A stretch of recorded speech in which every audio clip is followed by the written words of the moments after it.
قصہ مہربانوں کی next episode میں آپ دیکھیں گے کہ مراد علی کھٹیا ہتھ کنڈوں پر اتر آیا تھا کیونکہ وہ یہ چاہتا تھا کہ مہربانوں کو مار کر اس کی ساری جائیداد پر قبضہ کر لے اور یہ ثابت کر دے کہ وہ ایک حادثاتی طور پر کچن میں جل گئی تھی. لیکن مہربانوں کی حاضر دماغی کی وجہ سے اگر وہ اس کو مار کر وہاں سے نہ بھاگ نکلتی تو آج وہ جل کر راکھ ہو چکی ہوتی. سارا کریڈٹ تو مہربانوں پر ہی جاتا ہے کہ اس نے اپنی حاضر دماغی کی وجہ سے ہی اپنے آپ کو اتنی زیادہ برے حادثے سے بچا لیا تھا. لیکن اس کے حادثے کے بعد جو گولی اس کے ہسبینڈ کو لگی تھی، اس نے اس بات کو ایشو بنا کر اب یہ بات ثابت کرنے کی کوشش شروع کر دی ہے کہ اس کی بیوی اپنے آشنا کے ساتھ مل کر اس کو مارنے کی کوشش کر رہی تھی. اسی لیے تو ان لوگوں کی زندگی میں اب بہت زیادہ مشکلات کا آغاز ہونے والا ہے، کیونکہ مہربانوں کے اس طرح بھاگ جانے کے بعد اپنے بچے کو بھی ساتھ لے جانا اب مراد علی کو برداشت نہیں. اور ہاسپٹل میں اس نے یہ بیان دے دیا ہے کہ اس کی بیوی نے اس کو جان بوجھ کر اپنے آشنا کے ساتھ شادی کرنے کے لیے اسے گولی ماری تھی، لیکن اس کی خوش نصیبی کہ وہ بچ چکا ہے اور اب بیچاری مہربانوں کے لیے ہی مشکلات کا آغاز ہو چکا ہے.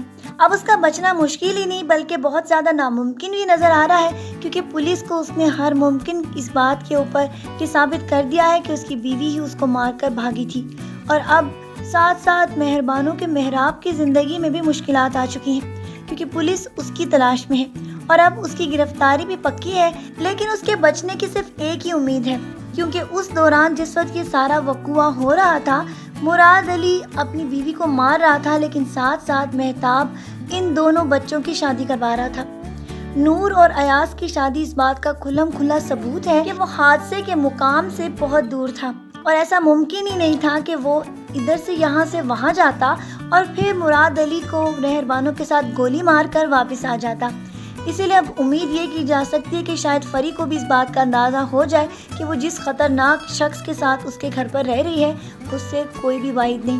جبکہ اچھے میاں اور اس کی والدہ اس بات کے اوپر بھی ثابت کرنے کی کوشش کریں گی کہ اس لڑکی کا چال چلن بہت زیادہ برا تھا، اسی لیے مہربانوں نے ان کے بیٹے کو مارنے کی کوشش کی تھی. ویسے تو یہ بات ثابت ہو چکی ہے کہ ان دونوں سے تو کوئی اچھے کی امید ہی نہیں. اچھے میاں تو بس نام کا ہی اچھا ہے.